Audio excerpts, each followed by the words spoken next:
Welcome back to Rank and File Sports with Jonah and Connor. Today we're going to be continuing our schedule previews with the UNLV Rebels. We'll be previewing every single Power 4 team as well as a few Group of 5 teams such as this one. So please make sure to like and subscribe so you don't miss out on your favorite team's video as well as our official game-by-game predictions over the summer. Taking a look at this schedule for UNLV, couple games stick out here. Sam Houston and Miami both did really well last season as group of 5 teams. You got to play them both on the road. Early games to watch out for UNLV, as well as a tricky matchup at Boise State, probably going to be their toughest game of the season. But overall, you got an even split at 6 games at home and 6 away. And overall, compared to the rest of the FBS, this schedule difficulty is going to be about a 2 out of 10.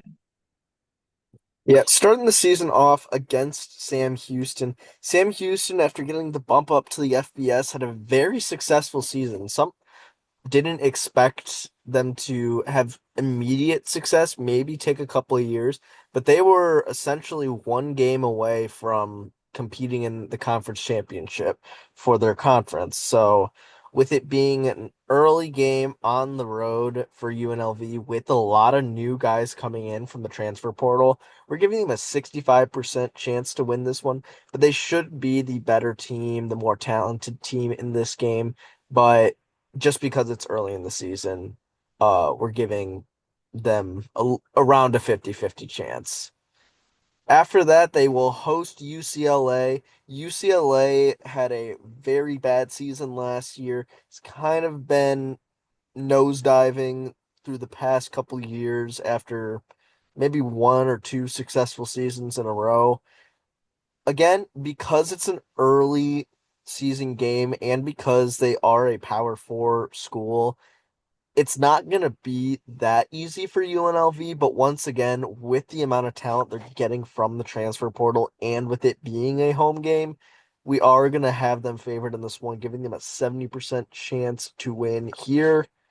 Then getting a non-conference game against Idaho State, 100% chance here. And then going on the road to face Miami of Ohio. Miami finished second in the MAC last year behind Ohio. Should be a very competitive team in the group of 5 next season. Again, because it's on the road and because they're going to have to figure out what they're going to do with all the new players they have getting into the system. We are going to have this at about a 60% chance for UNLV to get a win here, but they should once again be the more talented team and favored in this game going into their first bye week. After that, going on the road to face Wyoming. Really, the only thing about Wyoming is the fact that Josh Allen came out of there a few years back. I think UNLV is the better team here. I really like that they brought in Dan Mullen as the head coach. I think he's pretty underrated. He can do really well here at UNLV, as well as Alex Orji from Michigan to play quarterback. I think he'll really fit into the scheme that UNLV wants to run very well. I also like them to beat Air Force at home at about an 80% chance. Kind of the same things I was just saying with Alex Orji coming in and that kind of stuff. The game at Boise State is going to be huge. This will most likely determine a lot of things for the Mountain West standings. Boise State obviously lost Ashton Genty, but they bring back Madsen, and I think that he's going to be really solid this season. Boise State still has a chance to make the college football playoffs once again this year, but I think they're going to be a little bit closer in talent to UNLV now that Genty is gone. So this is a direct 50-50 split. Boise State's got the home field advantage, but maybe UNLV is just a little bit better this season. So it should be a really good game. After that second bye week, facing New Mexico at home, the Lobos, not a great team. So I just don't really see them winning this game. About a 75% chance for the Rebels. And then you got Colorado State, another team that's, normally around the top of the Mountain West standings, but doesn't really ever end up making that conference championship game or winning it. they could potentially be a surprise team, but in the end, I think UNLV is more talented and most likely gets a road victory, about a 65% chance. After that, they will face the Utah State Aggies. Utah State did not have a particularly good season last year. I think they were right around a 500 team.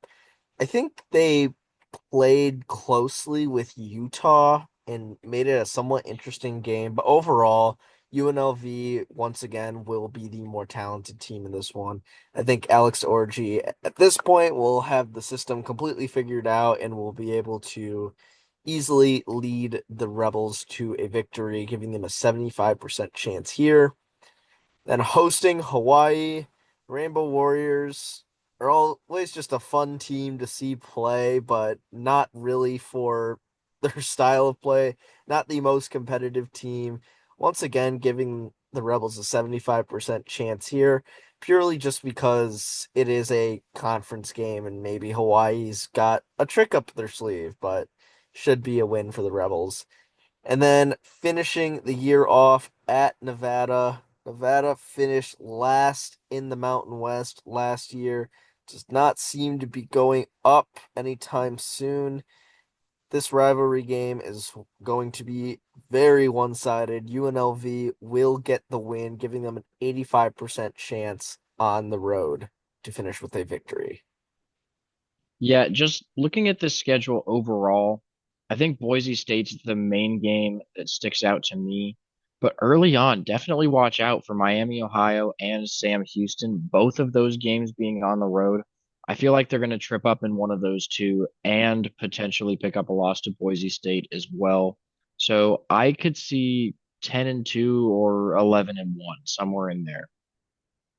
Yeah, I agree with you. I definitely think they need to figure it out very early on. It's going to really depend on how the spring goes. Uh, I think UCLA shouldn't be taken too lightly either. Like I was saying, they're not in a very good spot. They still are a Power Four team, even though UNLV is probably one of the top five teams in the group of five. I still think that maybe UCLA can have some sort of fight in them in that game. And then Sam Houston, Miami, Ohio, and Colorado State are the three other teams outside of Boise State that I think will be their toughest games. But at the end of the day, I'm with you. I think 10-2, 11-1 is where they'll end up and most likely find themselves in a rematch against Boise State in the conference championship once again. Yeah, and I think that their college football playoff hopes are going to be determined in those first four games. If I mean, if they lose to Sam Houston and Miami, I think it's over at that point. So definitely watch out for those two games. If you can pick up one out of the two, probably going to have to win out in order to make the playoffs. I will also Last say, season, oh, sorry. oh, go ahead. Can you go back to the other one for Yeah. a second? I'll also say Sam Houston plays in week 0 against Western Kentucky, so they'll have a game under their belt when they have to play the Rebels at home. So once again, that's another reason why that might be a tough start for UNLV going on the road to a team that's already played a game. But if they are able to start off hot and get some quality wins against those first four opponents, then they're setting themselves up really well for making a run for the college football playoffs. Yeah, last season they finished just one game shy. If they had beaten Boise State in that Mountain West Championship, it's almost certain UNLV would have been in the college football playoffs. That being said, they ended up finishing the year 11-3. Now, our win projection is going to be 8.75 wins, which seems pretty low, but keep in mind that's just from adding up all of the percentages. So every 75% chance only gets them 0.75 wins, but we do think they're going to end up winning all of those games based on our way too early prediction, which is 11-1 for the Rebels, which should give them a chance to play in the conference championship game for a college football playoff berth. So, thank you guys so much for watching. Please make sure to like and subscribe. and we'll see you in our next video.